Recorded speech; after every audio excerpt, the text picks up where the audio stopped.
It looks like the tax reform that's working its way through Congress could have a big impact on your firm. Stay tuned.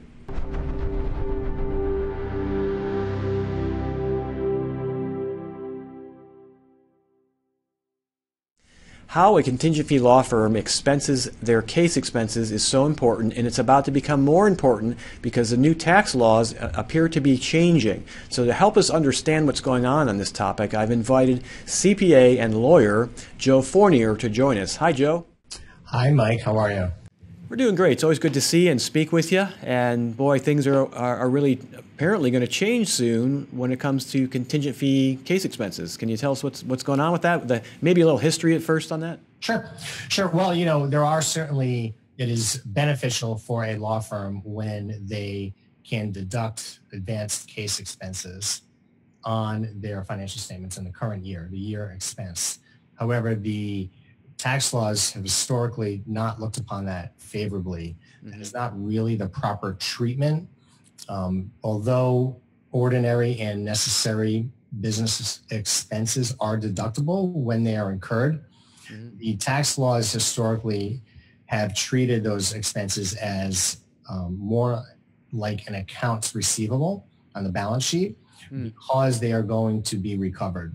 Yeah, it's an unfortunate treatment because it's clearly beneficial to make the deduction when you actually incur the expense. Sure, yeah. And it certainly causes a lot of stress on a contingency fee practice who has to basically carry an interest-free loan on behalf of their clients for a long period of time. Right. However, the disappointing nature, in my opinion, is that the treatment is in place where they should be treated as accounts receivable, even if they're not recoverable. So although most are recoverable, they are not recoverable 100% of the time. Right, yeah. So yeah. It's something personal injury law firms have had to deal with. Right. At this time, Mike, there is a disconnect among the circuit courts and the Ninth Circuit, which comprises some of the northwestern states. Mm-hmm. There has been slightly different treatment, and there's been more flexibility with regard to how those are treated. Okay. However, the new proposed tax laws will do away with that and create a uniformity of treatment across the nation. And for you and I and our clients, a uniformly negative treatment, right? Correct. That's right. The clients are still going to have to treat these as an account receivable and not as a short-term business deduction.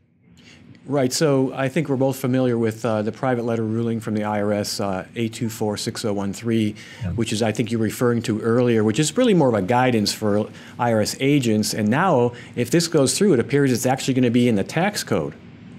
That's correct. That is correct. And really, I will tell you, I would say most of my clients are treating these as a short-term business deduction. They're not necessarily aware. And I think that, hindsight is always 20/20, I understand, but because most accountants just don't run into this very often, they're not necessarily giving improper advice. They're probably just not noticing it. Financial statements, and it's something, it's a difficult conversation to have because, as you know from your business, these expenses can be in the hundreds of thousands for a medium-sized law firm. Yeah, absolutely. So there's going to be a lot of pain, I think, if this is in effect in 2018, because I agree. We look at financial statements all day long of plaintiff firms, and I think about 80 to 90% of them are actually expensing it, which, you could argue earlier, it's not really against the tax code per se, but if these laws change, that's going to be a big difference. There's going to be a lot of pain felt in 18 and 19 by plaintiff lawyers. Correct. It will make a big difference, and it will really take away any judgment call by the law firm. Yeah, exactly. Great. Well, hey, if somebody wanted to speak with you directly, ask you questions about this, had some concerns, how would they reach you? Sure. Well, you can reach our law firm, Fournier Legal Services, at any time, 860-670-3535. And of course, you are welcome to email me at jfournier@jeflegal.com. Joe, always great to talk to you. Have a great day. Thanks, Mike. You too. Take care.